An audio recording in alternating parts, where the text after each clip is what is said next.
Hello दोस्तों, नमस्ते। आज की कहानी है लायक बेटा। गांव के एक कुएं पर तीन स्त्रियां पानी भरने गईं। वहां पर पहले से ही एक बूढ़ा आदमी बैठ करके कुछ खा रहा था। तीनों औरतें जमीन पर अपने अपने घड़े रख कर बैठ गईं और उस बूढ़े को सुनाकर आपस में बातें करने लगीं। एक औरत ने दूसरी औरत से कहा, पंडित दीनदयाल जी का शिष्य और मेरा बेटा एक साथ बाहर से शास्त्रों का ज्ञान प्राप्त करके आए हैं। मेरे बेटे ने पूरे मोहल्ले में धूम मचा कर रख दी है। पूरे गांव में बस हमारे बेटे के ही चर्चे हो रहे हैं। अपने बेटे की बड़ाई करते हुए उसने कहा कि सुनो सखी, वह आकाश के तारों को गिनकर उसका नाम बता देता है। स्वर्गलोक की सारी बातें उसे पूरी तरह मालूम है। यमराज के दरबार के बारे में क्या फैसला होता है उसको यह भी मालूम है। सभी देवगणों के नाम, यमदूतों के नाम और सभी नरकों के नाम धाम सब उसे याद है। पता नहीं कैसे भगवान की सब बातें जान लेता है। जब वह शादी ब्याह कराता है तो सारे पंडित उसके आगे चुप हो जाते हैं। मैं ऐसे पंडित को जन्म देकर अपने को बहुत धन्य मानती हूँ। बाहर जब भी कोई मुझे देखता है तो कहता है, देखो शास्त्री जी की माँ जा रही है। उसकी बात सुनकर दूसरी औरत बोली, अरे सखी, मेरे बेटे का गुण सुनोगी तो तुम भी सोच में डूब जाओगी। मेरे बेटे जैसा पहलवान 10-20 गांव में नहीं है। वह रोज 500 उठक बैठक सुबह और शाम दोनों समय लगाता है।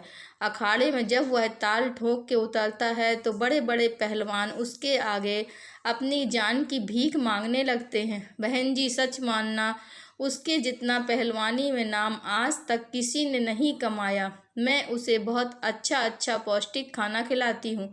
खा पी कर जब वह हाथी की तरह झूमता हुआ सैर निकलता है तो मैं फूली नहीं समाती। अभी अभी मैं जिस रास्ते से आ रही थी, रास्ते में एक आदमी ने मेरी तरफ देखते हुए अपने बेटे से कहा, देखो पहलवान की माँ जा रही है। मेरे बेटे जैसा लड़का शायद ही किसी का होगा।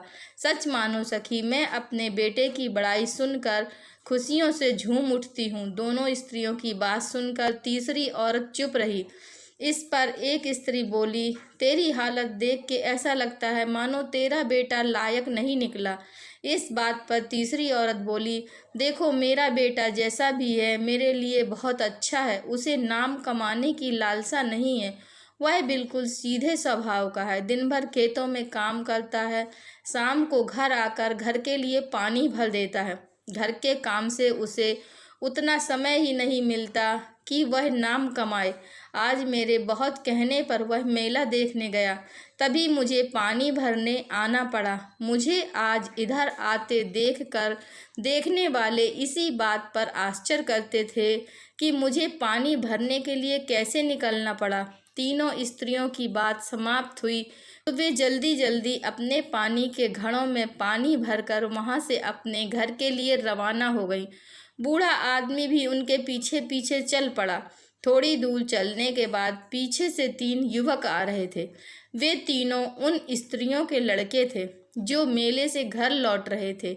एक ने अपनी पहली स्त्री के पास जाकर कहा, माँ, मैं बहुत भाग्यशाली हूँ कि इस रास्ते से जा रहा हूँ, क्योंकि इस रास्ते में तुम मिल गई। यह कहकर वह जल्दी जल्दी अपने घर को जाने लगा। दूसरे लड़के ने दूसरी स्त्री से कहा, माँ, मेले के दंगल में बाजी मार कर आ रहा हूँ, जल्दी पानी लेकर घर आना, मुझे बहुत भूख लगी है। यह कहकर दूसरा लड़का भी घर की ओर चला गया।